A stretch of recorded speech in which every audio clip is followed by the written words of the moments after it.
damai setiap langkah. Ceramah Dharma Zen Master Thich Nhat Hanh di Candi Borobudur. Selamat pagi para muliawan dan saudara-saudari dalam Dharma. Hari ini tanggal 7 Oktober tahun 2010 dan kita bersama-sama berada di sini, di Candi Borobudur, Indonesia. Tadi pagi kita sudah bersama-sama mempraktikkan meditasi jalan. Kemudian di puncak candi kita juga melakukan meditasi duduk bersama-sama. Dan setelah itu kita bersama-sama menyantap makanan dengan berkesadaran penuh. Sekarang, kita semua berkumpul di sini untuk mendengarkan ceramah Dharma dengan judul, Damai Setiap Langkah. Kita bisa mendeskripsikan bahwa hidup adalah sebuah perjalanan, jadi, sangat memungkinkan sekali setiap langkah kita dalam berjalan bisa menghasilkan langkah penuh sukacita. Walaupun kita tahu kadang-kadang perjalanan kita tidak selamanya mulus, tetapi dengan energi sadar penuh dan konsentrasi, kita tetap bisa mempertahankan sukacita dan kedamaian ketika sedang berjalan. Agar kita bisa belajar bagaimana mempertahankan kedamaian dan ketenangan, kita perlu melakukan satu langkah terlebih dahulu, belajar melangkah. Ketika kita melangkah, sesungguhnya kita hanya bisa melakukan satu langkah, namun begitu banyak di antara kita mencoba untuk melangkah banyak langkah atau lebih dari satu langkah. Seharusnya setiap langkah yang kita ayunkan membawa kita hadir sepenuhnya di sini dan saat ini. Ketika melangkah, kita kembali ke saat ini dan di sini. Saat kita melangkah dengan berkesadaran penuh dan konsentrasi, setiap langkah yang kita ayunkan seharusnya bisa membantu kita kembali ke saat ini dan di sini. Ternyata banyak orang yang setiap melangkah pikirannya selalu terbang ke masa lalu dan terjebak di masa depan, sehingga mereka tidak benar-benar hadir di sini dan di saat ini. Kadang-kadang kita ingin sekali melangkah beberapa langkah, bahkan dengan 2 langkah sekaligus pada saat bersamaan. Oleh karena itulah, kita perlu belajar cara melangkah dari Buddha, sehingga di setiap langkah bisa diayunkan dengan sukses. Tadi pagi ketika kita bersama-sama melakukan meditasi jalan, banyak yang bisa hadir seutuhnya di sini, sadar penuh di setiap langkah. Kita tidak membiarkan pikiran untuk terbang ke masa lalu maupun terjebak di masa depan. Kita telah berusaha untuk tidak menyesali masa lalu dan tidak memikirkan apa yang akan terjadi di masa depan. Rencana kita mengizinkan diri sendiri untuk hadir seutuhnya di sini, dalam setiap langkah. Ketika saya berjalan dan bernapas, saya berusaha untuk tetap mempertahankan kedamaian dan ketenangan. Saya tahu banyak leluhur saya yang sudah datang hari ini, leluhur yang telah menyebarkan ajaran tentang perdamaian, ketenangan, dan sukacita. Banyak kakak dan adik dalam Dharma juga melakukan hal serupa, mengizinkan energi dari para leluhur untuk bersatu dengan badan jasmani mereka ketika berjalan dan bernapas bersama-sama. Kita bernapas dan berjalan bersama-sama sebagai satu sangga atau satu komunitas. Kita menghasilkan energi kolektif yang sangat besar sekali. Oleh karena itu, energi yang telah dihasilkan, energi kolektif secara bersama-sama, telah bersatu merembes masuk ke dalam badan jasmani kita sehingga menghasilkan penyembuhan dan ketenangan. Banyak dari kita tahu bahwa kebahagiaan tidak mungkin bisa hadir tanpa adanya suatu ketenangan dalam diri. Kedamaian adalah kondisi tidak hadirnya gangguan dalam pikiran atau pada tubuh. Kalau terlalu banyak ketegangan dalam pikiran atau tubuh, kita tidak akan bisa menghasilkan kedamaian. Oleh karena itulah, kita perlu belajar dari Buddha. Dia yang telah mengajarkan bagaimana cara untuk meletakkan ketegangan yang ada dalam diri kita. Berlatih meditasi adalah berjalan dengan berkesadaran penuh, duduk dengan berkesadaran penuh, bernapas dengan berkesadaran penuh. Semua ini akan membantu kita mengurangi ketegangan yang ada dalam diri kita. Dalam banyak sutra yang telah dibabarkan oleh Buddha, kita diajarkan tentang bagaimana untuk memperoleh kedamaian. Sutra tentang 4 landasan sadar penuh. Konsentrasi tentang badan jasmani adalah latihan yang berkaitan dengan pernapasan. Ketika bernapas, kita bisa mengarahkan kesadaran kepada badan jasmani, membantu badan jasmani untuk mengurangi ketegangan dan mendapatkan kelegaan. Bahkan kita boleh duduk dalam posisi bebas seperti ini, duduk dengan sedemikian rupa agar bisa mengurangi penderitaan ketegangan yang ada dalam diri. Saya sedang memberikan ceramah Dharma, tetapi saya tidak tegang. Saya tidak tegang ketika memberikan ceramah Dharma. Tubuh saya rileks dan pikiran saya juga tidak tegang. Malahan banyak kebahagiaan dan sukacita. Saya bisa melakukan hal demikian karena saya telah belajar dari Buddha. Belajar bagaimana berjalan, duduk, dan bernapas dengan berkesadaran penuh, sehingga saya bisa melakukannya. Jadi, para sahabat, apabila Anda melakukan hal yang sama, Barangkali Anda juga bisa mencapai hasil serupa dalam beberapa minggu saja. Kedamaian juga merupakan suatu kondisi ketika kemarahan dan ketakutan tidak hadir. Ketika energi kemarahan, energi ketakutan, energi putus asa muncul, maka itu semua akan mencegah kita untuk mendapatkan kedamaian dan kebahagiaan. Oleh karena itulah kita perlu mencari tahu cara untuk menjaga energi-energi tersebut. Apalagi ketika energi-energi tersebut muncul dalam diri kita. Latihan yang disarankan oleh Buddha adalah latihan duduk dengan berkesadaran penuh, berjalan dengan berkesadaran penuh, bernapas dengan berkesadaran penuh, agar kita bisa memproduksi energi sadar penuh dan energi konsentrasi. Ketika Anda punya dua energi ini, energi sadar penuh dan energi konsentrasi, energi ini bisa Anda manfaatkan untuk mengenali dan memeluk perasaan yang tiba-tiba muncul. Sebagai contoh, seorang ibu yang sibuk memasak di dapur dan tiba-tiba bayinya menangis. Sang ibu akan menghentikan semua pekerjaannya di dapur, kemudian pergi ke ruang bayi. Sang ibu akan mengangkat dan menggendong bayinya dengan penuh kelembutan. Walaupun sang ibu sebenarnya tidak tahu apa penyebab bayinya menangis, tetapi menggendong bayi dengan penuh kelembutan itu saja sudah bisa membuat bayi lebih lega dan tenang. Sosok ibu sebagai energi kelembutan atau energi cinta kasih. Ketika sang ibu menggendong bayinya dengan penuh kelembutan dan ketenangan, energi-energi tersebut seperti telah merembes masuk ke bayinya.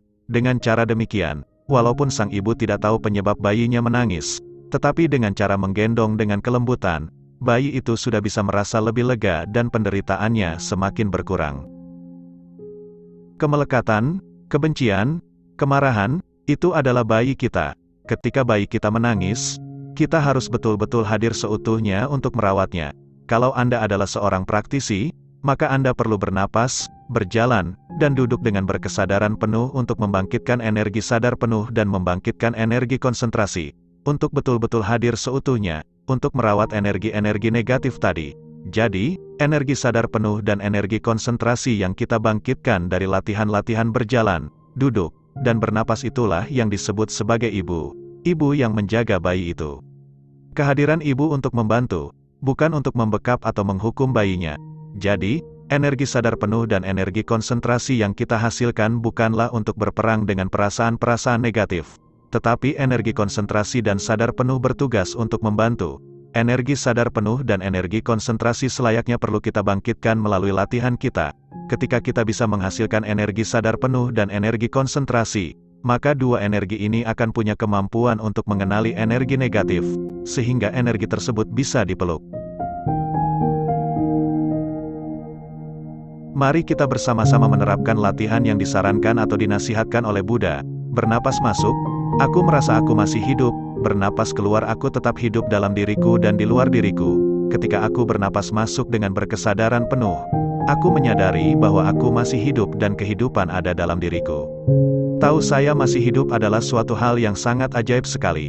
Kehidupan adalah hal yang paling menakjubkan dalam diri ini. Ada orang yang sudah meninggal dunia, dia sudah tidak bisa bernapas masuk lagi. Tetapi kita semua duduk di sini dan bernapas masuk. Kita tahu kita masih hidup. Hanya melalui bernapas masuk kita bisa bersentuhan dengan suatu keajaiban, yaitu keajaiban bahwa kita masih hidup. Itulah sebuah kenyataan. Ketika Anda bernapas masuk dengan berkesadaran penuh, itu bisa disebut suatu kegembiraan atau perayaan besar, bahwa kita masih hidup. Jadi, ketika bernapas masuk dengan berkesadaran penuh, kita sedang menghasilkan energi sadar penuh yang bisa membantu kita untuk mengenali bahwa kita masih hidup. Kesadaran ini memberitahu kita bahwa kehidupan itu sangatlah indah dan menakjubkan. Oleh karena itulah, memungkinkan sekali bagi Anda semua untuk bernapas keluar dengan penuh sukacita dan kegembiraan. Ketika Anda bernapas masuk dengan berkesadaran penuh, bernapas keluar dengan berkesadaran penuh, Anda tahu bahwa Anda masih hidup dan itulah yang disebut dengan perayaan besar. Jadi, dengan bernapas masuk kita menghadirkan penyadaran dan pencerahan pada saat itu juga, dan dengan bernapas keluar Anda bisa menghasilkan kebahagiaan dan sukacita pada saat itu juga. Untuk bernapas masuk barangkali Anda cuma butuh 3 atau 4 detik saja, sedangkan bernapas keluar barangkali Anda hanya butuh 5 atau 6 detik. Dengan durasi waktu yang sesingkat itu Anda semua bisa membangkitkan sukacita. Latihan Dharma adalah suatu yang menyenangkan atau penuh keceriaan. Ketika sedang berlatih, Anda tidak perlu bergulat atau saling bertempur. Tadi pagi, ketika kita berjalan bersama ke atas, Kita berjalan dengan berkesadaran penuh dan hening. Kita bernapas dengan berkesadaran penuh.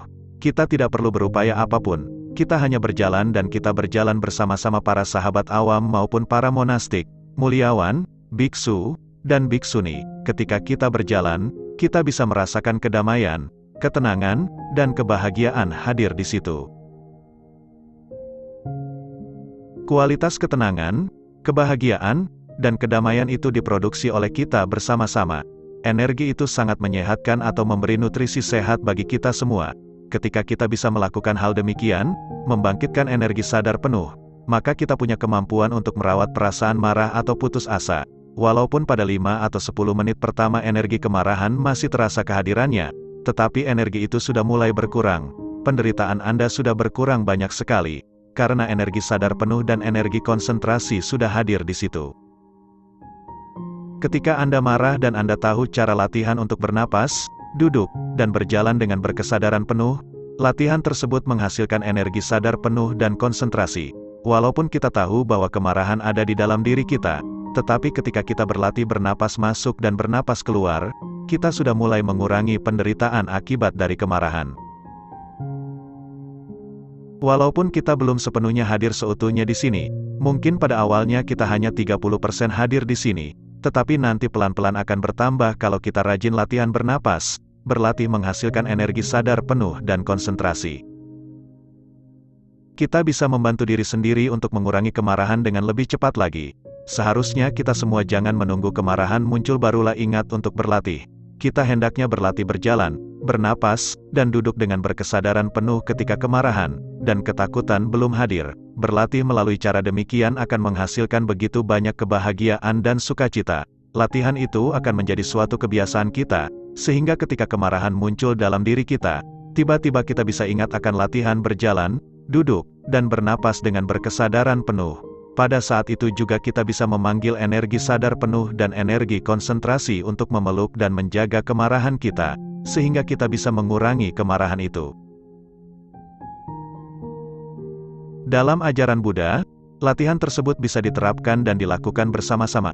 Agar suatu latihan menjadi mudah, ceria, dan bisa diterapkan, maka kita perlu teman yang berlatih bersama-sama, teman yang saling mendukung. Barangkali Anda mau mengundang pasangan Anda untuk berlatih bersama. Barangkali Anda mau mengundang anak laki-laki atau anak perempuan atau ayah atau ibu Anda untuk berlatih bersama-sama. Ketika kita bisa berlatih bersama-sama, maka latihan yang kita lakukan akan menjadi suatu latihan yang menyenangkan dan memudahkan.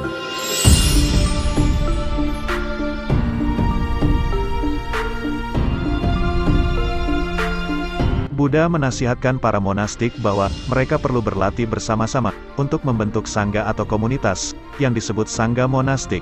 Buddha juga menasihatkan para sahabat awam untuk berlatih bersama-sama sebagai satu keluarga. Beliau menasihatkan kita untuk berlatih bersama-sama, membentuk yang disebut sebagai komunitas berlatih atau sangga yang berlatih.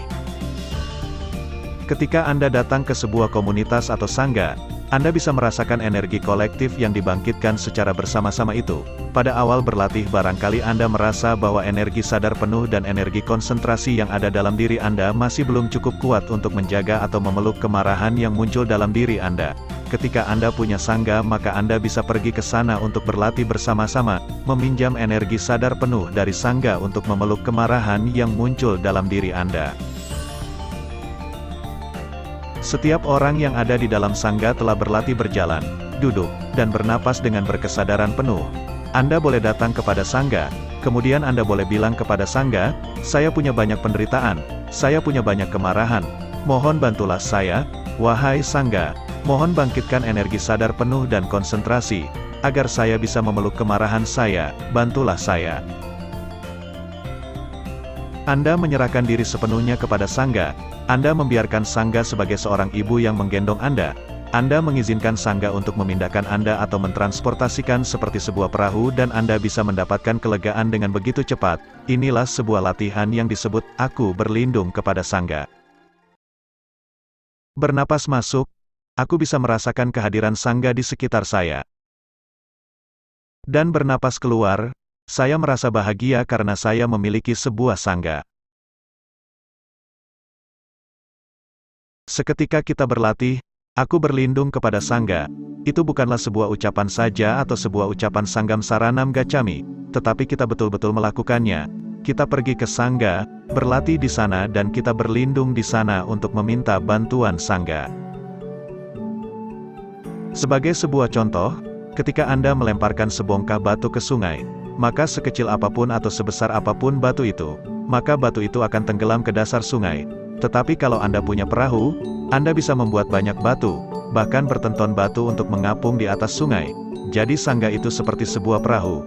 Ketika Anda menyerahkan diri, Anda mengandalkan diri kepada Sangga. Sangga itu seperti sebuah perahu yang bisa memindahkan Anda dari satu tempat ke tempat lain sehingga Anda tidak perlu tenggelam ke dalam sungai. Jadi, berlindung kepada Sangga bukanlah sebuah deklarasi saja, tetapi itu merupakan suatu praktik yang nyata. Anda boleh melihat di sekeliling apakah ada Sangga yang letaknya tidak jauh dari tempat tinggal Anda.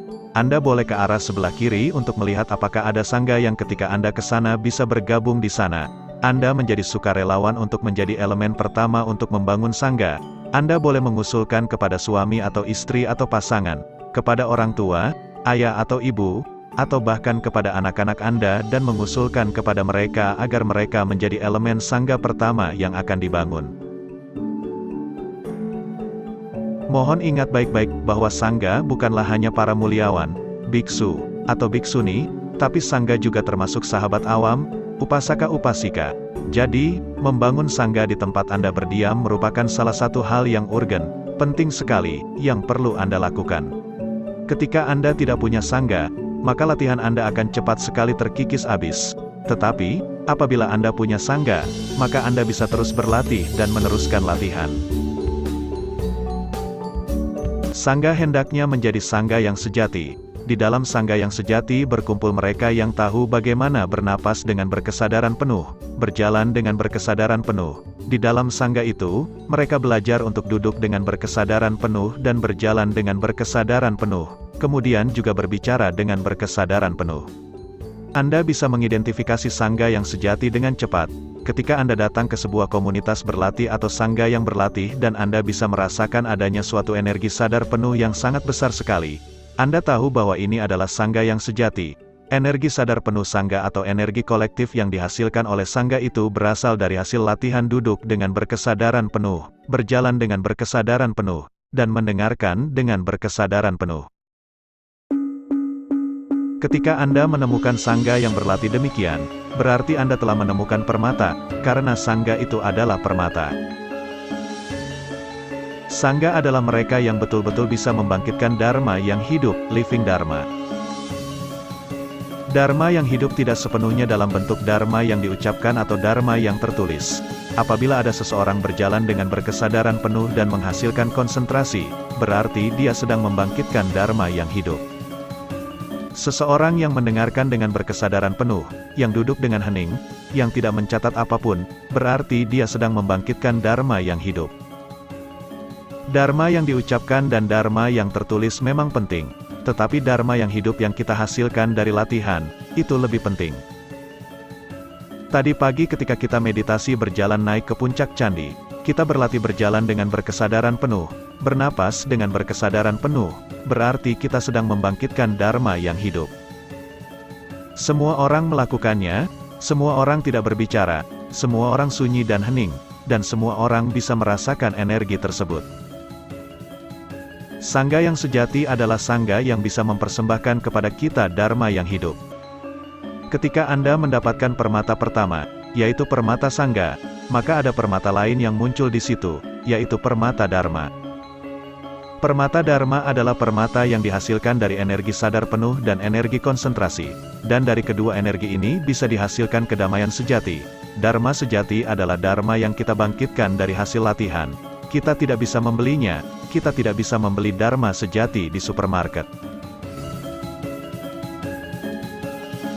Ketika kita sudah bisa menghadirkan Dharma yang hidup atau permata Dharma, maka ada sesuatu lain yang bisa muncul, yaitu permata Buddha, patung atau rupang Buddha yang indah.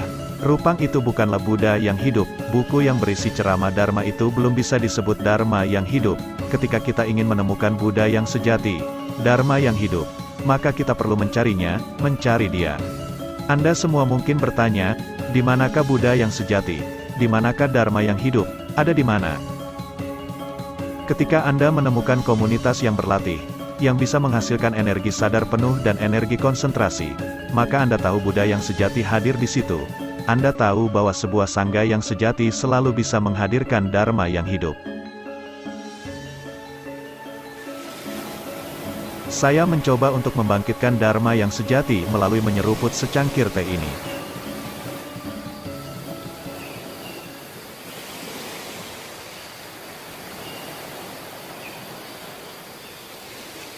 Dimanapun ada Dharma yang hidup hadir di situ, maka Buddha juga hadir di situ. Jadi kita bisa menyimpulkan, ketika di situ ada Dharma yang hidup, di situ kita bisa menemukan Buddha, dan semua ini bisa kita temukan di dalam sangga yang sejati. Ketika Anda dengan lantang mengatakan di sana ada sangga yang bisa menghasilkan energi sadar penuh, maka Dharma yang hidup juga hadir di sana. Apabila seorang pria atau wanita berlatih sadar penuh dan membangkitkan konsentrasi, maka Anda semua bisa bilang, bahwa di dalam pria atau wanita itu ada Buddha yang hadir. Jadi untuk menemukan Buddha, kita bisa menemukan di dalam manusia yang berlatih membangkitkan energi sadar penuh dan energi konsentrasi, ada Buddha di dalam manusia itu. Ketika Anda berlatih berjalan dengan berkesadaran penuh, duduk dengan berkesadaran penuh, bernapas dengan berkesadaran penuh, Anda sedang membangkitkan energi sadar penuh dan energi konsentrasi, berarti Buddha hadir dalam diri Anda dan diri Anda adalah Buddha, dan Anda berada dalam lindungan Buddha. Walaupun Anda tidak melantunkan, aku berlindung kepada Buddha, aku berlindung kepada Dharma, aku berlindung kepada Sangha. Walaupun Anda tidak melantunkan syair ini, ketika Anda berlatih, berarti Anda berada dalam lindungan dari tiga permata.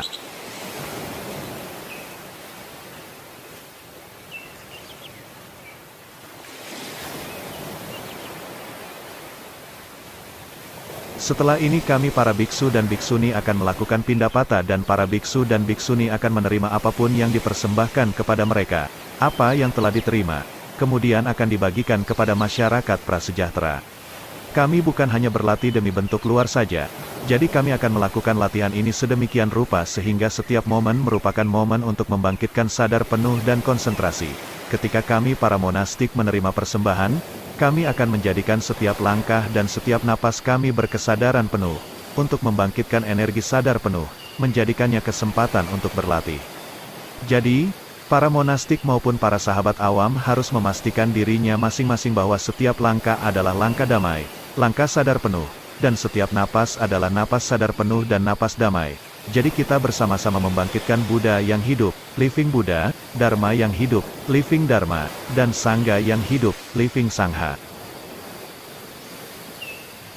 Barangkali ada beberapa instruksi yang akan disampaikan bagaimana kita akan melakukan kegiatan pindapata ini. Para sahabat, Sangha, ini adalah momen bahagia. Sukacita yang hadir adalah sukacita yang hadir di dalam diri. Latihan Dharma telah kita lewati bersama-sama sebagai kakak dan adik. Kalau kita makan dengan sedemikian rupa seperti ini, maka akan memberikan manfaat besar bagi tubuh dan pikiran kita. Kita tidak perlu berpikir apapun. Kita hanya perlu mengingat ada Sangha dan ada makanan di depan kita. Kita tahu ada Sangha hadir di situ. Dharma yang hidup juga ada di situ. Dan Buddha yang hidup juga ada di situ. Ini adalah sumber kebahagiaan, keceriaan, dan sukacita kita. Buddha, Dharma, dan Sangha bukan lagi gagasan abstrak, tetapi betul-betul hadir di antara kita.